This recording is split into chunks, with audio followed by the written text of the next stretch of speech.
Hello. This is going to be a bit of a different video for me. I just want to pay my respects to Ace Frehley. It was announced that he passed earlier today, and it's quite late here, but I figured I needed to say something because he has been a very big part of my life, and I just want to pay my respects. So if you don't know who Ace Frehley is, he's a founding member of Kiss. He's also a solo artist and probably one of the most influential guitarists in history. Many people cite him as an influence. But this isn't going to be about his life. I just want to relay a few stories and say what he meant to me. I don't really remember my first experience with him or Kiss, but I do remember being at a friend's house. This is probably my first memory, and seeing Kiss Alive and Destroyer LPs there, and we were listening to them and looking at the back covers and stuff. It was all very mesmerizing for someone my age. I also remember watching Kiss Meets the Phantom of the Park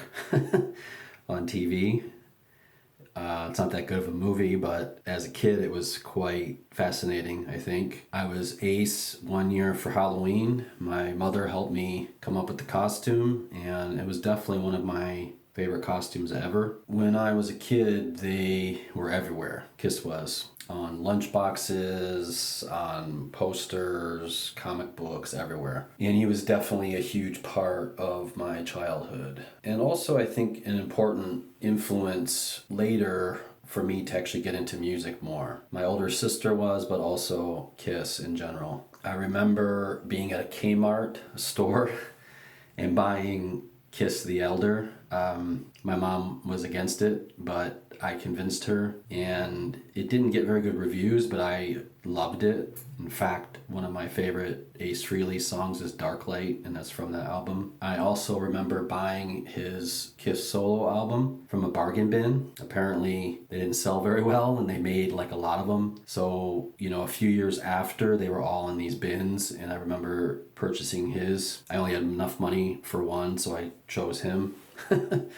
I mean, I'm from Detroit, and Detroit Rock City has always been one of my favorite Kiss songs. In later years, I appreciated more deep cuts from them, like Cold Gin, Strutter, Shock Me, etc. He got quite famous from his cover Back in the New York Groove, and I do like that song, but for me, I prefer Rip It Out and Speeding Back to My Baby. But it's funny that his music kept coming back into my life. Over the years, I listened to Anomaly, Space Invader, Frehley's Comet, pretty much every Ace album. When I was in Vietnam for a year, this was a few years ago, I guess about 2018, I was having quite a difficult time. I had gotten in a motorbike accident, and unfortunately my job was teaching online at the time, so I was trying to teach while I was laid up with this motorcycle injury, and it was very difficult, and I was pretty much alone. I had a few people that could kind of help me, but overall it was just me. A lot of my friends were in Korea, so I couldn't really get any help, and it took a few months for me to get back to normal. But during that time, I rediscovered Kiss and Ace's 78 solo album, and all of it really resonated in a different way than earlier in my life. It was like I was hearing it for the first time. I remember making this mix of Kiss songs, and I don't know, there's something now when I hear them, I actually think of Vietnam more than my childhood, which is kind of weird, but it really helped get me through it, and yeah, that's about it. So long, Ace. You're a fucking diamond. That's all I can say. You definitely left your mark. Anyway, take care. Have a good day.